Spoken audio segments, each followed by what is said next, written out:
Here's our learning check. The volume of oxygen evolved from the oxidation of hydrogen peroxide by potassium permanganate is shown in such table. What is the average rate of reaction from 0 second until the reaction ends? Pause the video for a second and try to work it out yourself. Okay, let's take a look. When it's 0 second, that's when the reaction starts. When it's 50 seconds, that's when the reaction ends because the volume has stopped being increased. And look at the changes in volume. That gave us 95 divided by 50, which is our time. And that gives us roughly 1.9. And your unit in here is cubic centimeter divided by time. That will be this answer. That's my final answer. Question number 2. At 25 degrees Celsius, I have 200 centimeter cubes of this much nitric acid is added to 5 grams of magnesium powder. If the experiment is repeated during the same mass of magnesium powder, which condition will result in the same initial reaction rate? Okay, think about it for a second and work it out yourself. As you can see that over here we have 3 different things: the volume, concentration, and temperature.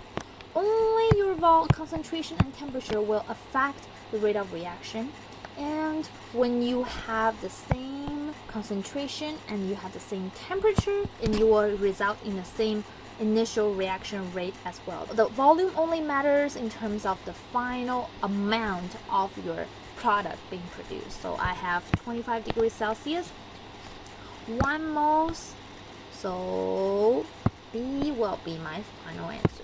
Collision theory experiment. How do we know the rate of reaction from experiment? So with looking at different data, looking at graphs, looking at reactions, looking at equations, and we know how to do with those data already. Hooray!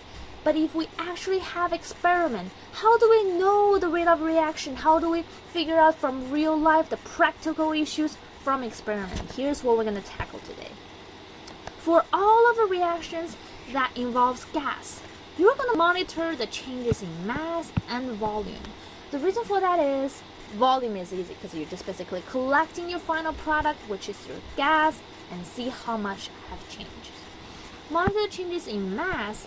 The reason for that is when your reaction has gas being given off. Let's say I have a little flask and I have some calcium carbonate inside, and I pour some little hydrochloric acid, and you will have carbon dioxide being given off. Slowly over the time, there'll be more and more carbon dioxide being given off.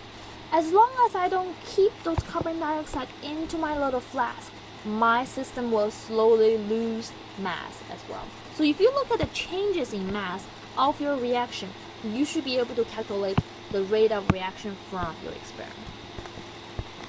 The second part, if you have an acid and base reaction, you're going to use something called pH probe or pH meter to simply monitor the rate of reaction. So if you have your alkali or acid, so something called sodium hydroxide maybe, or calcium hydroxide, or hydrochloric acid, sulfuric acid, etc., you can use pH probe or pH meter to monitor the rate of reaction.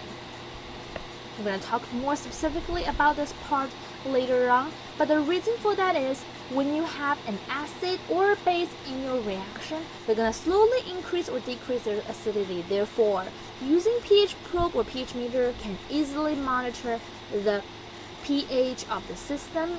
In another way, monitor the rate of reaction from your experiment. The next part, for the reaction that involves a change in the number of ions, you're going to use something called conductivity probe. First thing we need to know is that ions, when dissolved in water, you can conduct electricity. Yay!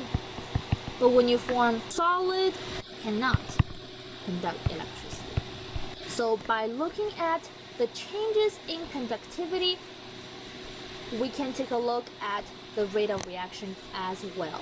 For example, if I have my copper sulfate in an aqueous solution, react with sodium hydroxide in an aqueous solution. Both of them are dissolved in water, and beautifully enough, they form ions because they're both ionic compound. After a while, you will see your copper sulfate slowly losing color and forms some kind of a solid. That means it does not dissolve in water anymore, and you will form sodium sulfate as well. Here, that makes it balanced. Over the time, your copper will be dissolved into two kinds of ions, and your sodium will be dissolved in sodium hydroxide will be dissolved into two ions as well. But when it comes to react with each other, your copper and hydroxide ion will be not dissolved in water anymore. That means they form a kind of a solid. That means they stop to conduct electricity. Therefore, there are going to be changes in the conductivity. Therefore, we're going to use conductivity probe as well.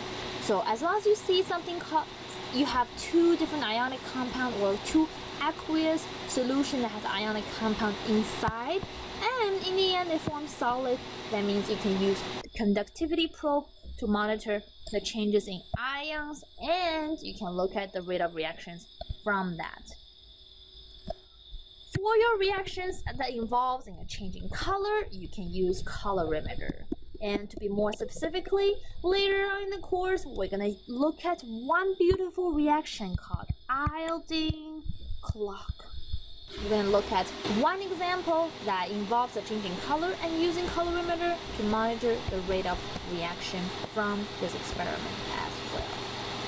So let's take a look at some learning check.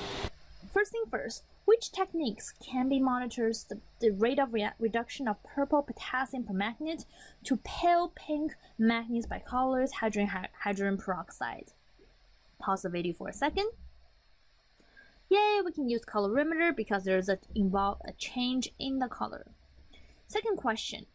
The rate of reaction can be measured by monitoring the change in which property? Okay, so the answer is solution conductivity, because you are having initially ions that dissolves in water and in the end forming ionic compound that stop dissolving water, which is solid. That means your solution conductivity is going to change as well.